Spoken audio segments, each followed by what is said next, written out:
নমস্কার। আমি আজকে মটনের একটা রেসিপি করছি। এই মটনটা আজকে আমাকে রাঁধতে হচ্ছে আমার নাতির জন্য। কালকে রাতে ওনার ফরমায়েশ হয়েছিল, দিদা মাংস খাবো, মটন খাবো, মটন আনানো হয়েছে। আচ্ছা, আমি মাংসের মধ্যে কোনো পেঁয়াজ রসুন আদা পেঁয়াজ রসুন আর আদা ছাড়া আর কোনো মশলা দিইনি। প্রথমে মাংসটাকে দই আর আদা রসুন নুন হলুদ আর লঙ্কা দিয়ে ভালো করে মেখে রাখা ছিল, প্রায় ঘন্টাখানেক মেখে রেখে দিয়েছিলাম। তারপরে সেটা তেলে আমি শুধু কয়েকটা এলাচ দিয়েছি আর একটা লঙ্কা দিয়েছি, শুকনো লঙ্কা দিয়ে তেলের মধ্যে একদম পেঁয়াজ গ্রেট করে, মানে চপ করে, একদম পাতলা চপ করে সেটা পেঁয়াজটা ভেজে মাংসটা দিয়ে কষাতে শুরু করেছি। এখন আমি আলুটা ভেজে রেখেছিলাম, সেই আলুটা সেদ্ধ হওয়ার জন্য আমি মাংসের সাথে দিলাম। মাংসটা আমার প্রায় কষানো হয়ে গেছে। আর এদিকে আমি দেখুন গোবিন্দভোগ চালের ফ্যানটাকে রেখে দিয়েছি। এই যে গোবিন্দভোগ চাল আমি করে ফ্যানটা ঝেড়ে নিয়েছি। এই গোবিন্দভোগ চালের ফ্যানটা দিয়ে আমি আজকে রান্না করব।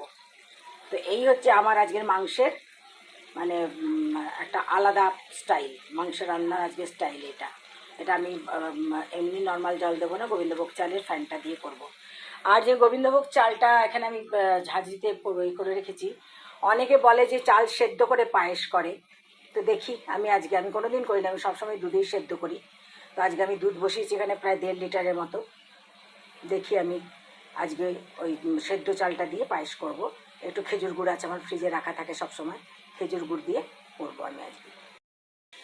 এই মাংসে কিন্তু আমি অল্প একটুখানি লঙ্কা গুঁড়ো দিয়েছি। এই যে লাল রঙটা দেখছেন, এটা কিন্তু কাশ্মীরি মির্চের ঝাল। আপনারা আপনাদের মতো দেবেন, কাঁচা লঙ্কা দিয়ে রান্না করবেন। আমি অল্প একটুখানি লঙ্কা গুঁড়ো দিয়েছি যাতে ঝাল কম হয় একদম। আর কাশ্মীরি মির্চ দিয়েছি বলে আমার এটা মানে লাল লাল রং দেখতে পাচ্ছেন আপনারা। আর আমি যে তেল দিয়েছি, এই চামচটার 2 চামচ তেল, আমি এর বেশি তেল দিইনি মাংসতে, ঠিক আছে? একদম অল্প তেলে, কোনো মশলা ছাড়া, কোনো গরম মশলা ছাড়া।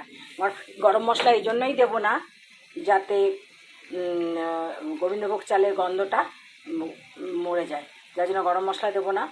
আর আমি পেঁয়াজ রসুন আর আদা দিয়েই করছি, জিরে ধনে কোনো আমি দিইনি। তো আমার এটা প্রায় কষানো হয়ে গেছে। এবার আমি জলটা ঢেলে দেবো, মানে ফ্যানটা আর কি। আমি গোবিন্দভোগ চালের ফ্যানটা ঢেলে দিয়েছি, ফুটছে, তাতে আমি এখন কুকারে দিয়ে দেবো। আর এদিকে আমি দুধ একবার ফুটিয়ে নিয়েছি, ফুটিয়ে আমি চালটাকে দিয়েছি, দিয়ে আরেকটু ফোটাবো আমি চালটাকে, যাতে চালের ভেতর দুধের স্বাদটা ঢুকে যায়, যাতে পানসা না লাগে, কারণ জল দিয়ে সেদ্ধ করা হয়েছে তো তো হয়তো একটু পানসা লাগতেও পারে। তো আমি দুধের ভেতর এটাকে একটুখানি ফোটাবো, আর একটু এটাকে গলাবো, তারপরে আমি গুড় দিয়ে নামিয়ে দেবো। করে মাংসটা বসিয়ে দিয়েছি, এবার আমি কম করে 6-7টা সিটি দেবো। আর এই যে আমার এটা ফুটে উঠেছে, আর একটু ফুটুক, সিমে করে রেখে দেবো আমি এটাকে কম আছে, আর একটু ফুটুক, তারপর আমি গুড় দেবো। আমার প্রায় হয়ে এসছে। এর মধ্যে কাজু কিশমিশ দিয়েছি, আর এই যে আর একটু গুড় আমি দেবো, গুড়টাকে বনে রেখেছি। এবার আমি গুড়টা দিয়ে, কারণ গুড়টা গলতে সময় লাগবে। এই গুড়টা এত ভালো, যিনি আমাকে দিয়ে যান বাড়িতে, উনি মানে ঝোলা গুড়, যেটা পাটালি গুড়, যে মানে কী বলে খেজুর গুড়, যেটা ঝোলা গুড় সেটাও দেয়, আর পাটালিও দেয়। তো ওনার কাছ থেকে নিয়ে বেশি করে নিয়ে রেখে দিই আমি। তো ঝোলা গুড়টা শেষ হয়ে গেছে, পাটালি গুড় এখন একটু আছে। পায়েস হয়ে গেছে গুড় দেওয়ার পরে। আচ্ছা, আমরা বাঙালিরা না চাপ চাপ পায়েস ভালোবাসি, কিন্তু নন বেঙ্গলিরা পায়েসটা একটু ঢিলা ঢিলা, আরও ঢিলা, মানে এই যে ঢিলাটা দেখছেন, এই ঢিলাটা তো আমি এখন বন্ধ করে দেবো, তাহলে একটু চাপ হয়ে যাবে আরও।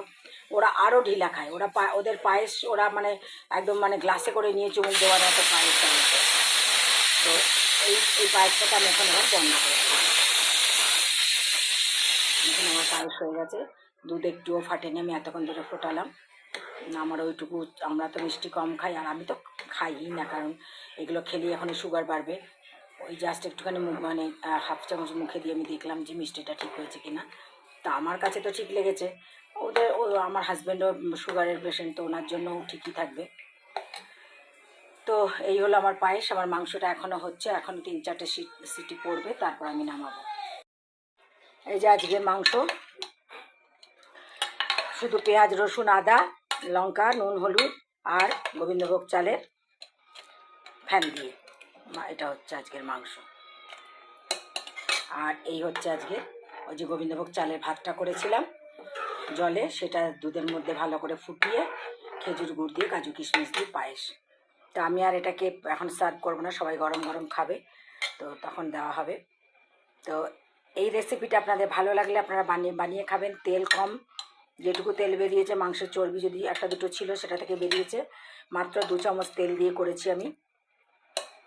আর গোবিন্দভোগ চালের ফ্যানটা অবশ্যই দেবেন। তার জন্য আপনারা কি করবেন, যে কোনো গরম মশলা যদি আপনারা ইচ্ছা করেন তো দেবেন, আমি দিইনি কোনো গরম মশলা, শুধু এলাচ দিয়েছি। তো আপনাদের ভালো লাগলে আপনারা বানিয়ে খাবেন, লাইক শেয়ার করবেন, সাবস্ক্রাইব করবেন, অবশ্যই অবশ্যই কমেন্টস করবেন। আপনাদের কমেন্টসের অনেক গুরুত্ব আছে আমার কাছে, কিন্তু আমি দেখছি আপনারা কেউই কমেন্টস করেন না।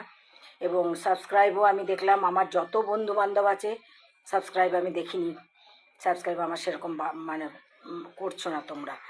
আমি তোমাদের কাছে বলছি বারে বারে সাবস্ক্রাইব করো, আমার বিভিন্ন রেসিপি পেতে হলে বারে বারে সাবস্ক্রাইব করো। সাবস্ক্রাইব করলে তোমাদের কাছে অটোমেটিক চলে যাবে, আমাকে আর পাঠাতে হবে না তোমাদেরকে তাহলে ভিডিওগুলো। তাহলে আসি, তাহলে নমস্কার।